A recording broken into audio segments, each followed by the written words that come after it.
من كام سنة قالوا عليه جوارديولا مصر. المدير الفني الشاب إيهاب جلال. كل الناس في الوسط الرياضي في فترة من الفترات كانت شايف إيهاب جلال مستقبل التدريب في مصر، وإنه في يوم من الأيام هيبقى مدير فني لمنتخب مصر. ولما جت اللحظة دي وبقى فعلا إيهاب جلال مدير فني لمنتخب مصر، كأنه صعد إلى الهوية، والجمهور المصري ما استحملوش، والناس وجهت له سهام النقد، بل شافته مدير فني أقل من العادي وما يستحقش إنه يدرب فرق كبيرة.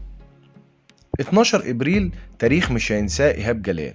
ده التاريخ اللي اتعين فيه ايهاب جلال مديرا فنيا لمنتخب مصر، ومن اللحظة دي ودخل ايهاب جلال في دوامة لحد النهاردة مش عارف يخرج منها. لما درب منتخب مصر وما قدمش المستوى المطلوب، وبعد شهرين تحديدا في 16 يونيو اتحاد الكورة بيوجه الشكر الى ايهاب جلال، وسافر ايهاب جلال علشان يخرج من الضغوط. وبعض الناس قالت انه مش هيدرب في مصر مرة تانية بعد اللي شافه واللي حصل له. وفي 8 سبتمبر بيرجع إيهاب جلال مديرا فنيا للمصري البورسعيدي. لكن جمهور المصري برضه ما صبرش عليه وما تحملش النتائج والأداء، وفي 3 ديسمبر أقالوا إيهاب جلال من تدريب المصري. وبعدها ب 14 يوم في 17 ديسمبر اتعين إيهاب جلال مديرا فنيا لفاركو.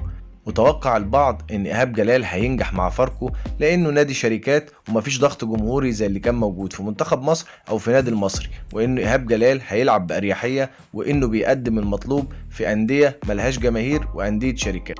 ولكن بعد شهر بس رحل ايهاب جلال عن فاركو.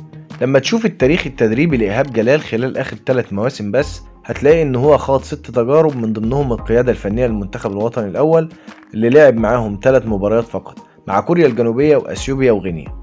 المحطة الأخيرة لإيهاب جلال في فاركو كانت شهادة نهاية مسيرته التدريبية الموسم ده في الدوري المصري، لما أعلن اعتذاره عن عدم الاستمرار في تدريب الفريق بعد 37 يوم بس. وبعد رحيله عن فاركو مش هيقدر يدرب أي فريق تاني في الدوري المصري علشان لوائح رابطة الأندية المصرية الخاصة بتغيير المدربين في الموسم الحالي، اللي بتنص على إن كل مدرب له الحق إن يتولى تدريب فريق آخر فقط في خلال نفس الموسم إذا تمت إقالته من فريقه.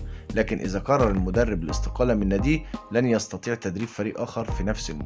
ولكن يبقى السؤال: بعد المحطات الكثيرة التي توقف فيها سريعا إيهاب جلال والإخفاقات المتكررة، هل إيهاب جلال صاحب قدرات فنية متواضعة ولكن الإعلام أعطاه أكثر من حقه، أم أن إيهاب جلال هو ضحية اتحاد الكرة حينما اختاره مديرا فنيا في وقت صعب لمنتخب مصر؟